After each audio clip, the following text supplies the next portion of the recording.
Here's the thing, you guys, right? I'm gonna get real, okay? I'm a goddamn American, okay? That's why I hate BBC News, all right? It's always the same garbage, you know? They're always talking about some country you've never heard of, right? It's like, oh, fighting intensifying today in South Sudan as government forces crash the rebel groups. Mustafa Arshad, BBC News.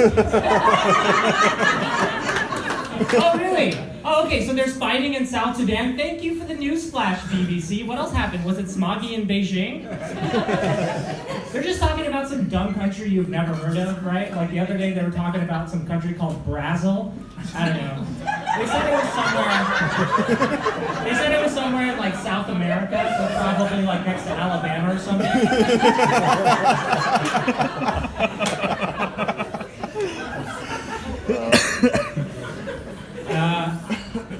A friend of mine recently said, she said, I miss the days when men were men.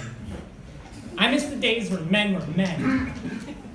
I said, I wonder if she misses the days when men were men as much as she misses the days when women were property. Because those tend to line up quite well, ladies, okay? Let's just all be aware. Thank you. All right, we're going to split that check.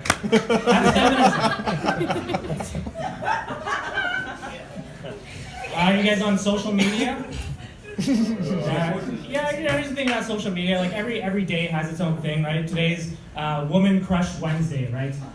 Tomorrow's Throwback Thursday. One thing I noticed about Throwback Thursday, you know who loves Throwback Thursday is people who used to be attractive. You can't get enough.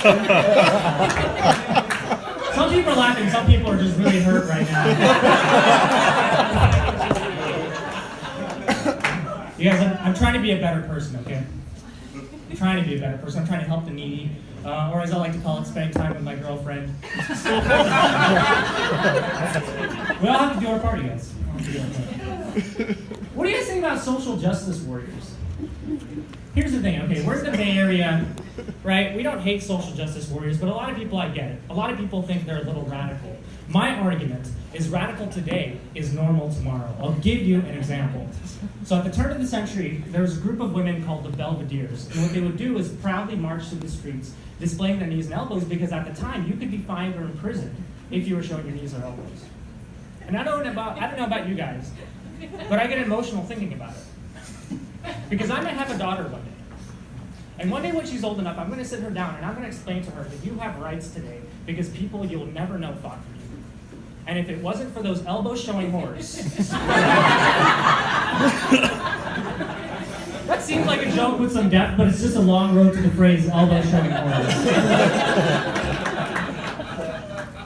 I've been unemployed for a little bit, and it's given me a lot of time to think. I've been thinking about life and the chaos, and I've been trying to find meaning in the world. And one thing I have found meaning in are some historical people throughout time who maybe listened to their conscience rather than the basic tenets of their time. And the example is abolitionists. So you guys remember the abolitionists, people who wanted to end slavery way before their time?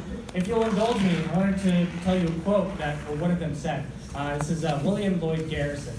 And the reason why this spoke to me is because it really got me thinking about, what can I do in my lifetime? This is William Lloyd Garrison talking about abolition. I'm aware that many object to the severity of my language, but they're not cause for severity. I will be as harsh as truth and as uncompromising as justice. On this subject, I do not wish to speak or write with moderation. Tell a man whose house is on fire to give moderate alarm. Tell him to moderately rescue his wife from the hands of the ravisher. But urge me not to use moderation in a cause like the present. I am in earnest. I will not excuse, I will not equivocate, and I will be heard. And I'm thinking, wow, in the 1830s you're saying this, man? He was way ahead of his time. And it got me thinking, who's ahead of their time now that we just think are crazy people? And I thought, goddamn smug-ass vegans. Fucking smug vegans, you guys. They're gonna lord this over us for the rest of our lives. I thought we can't allow this. Smug, pretentious vegetarians. And I thought, I wonder if abolitionists were pretentious about it in their time, like vegans. I wonder if they ever came down to the South and they're like, hey, Karen, you want some tea? Ooh, I'm going slave-free this February.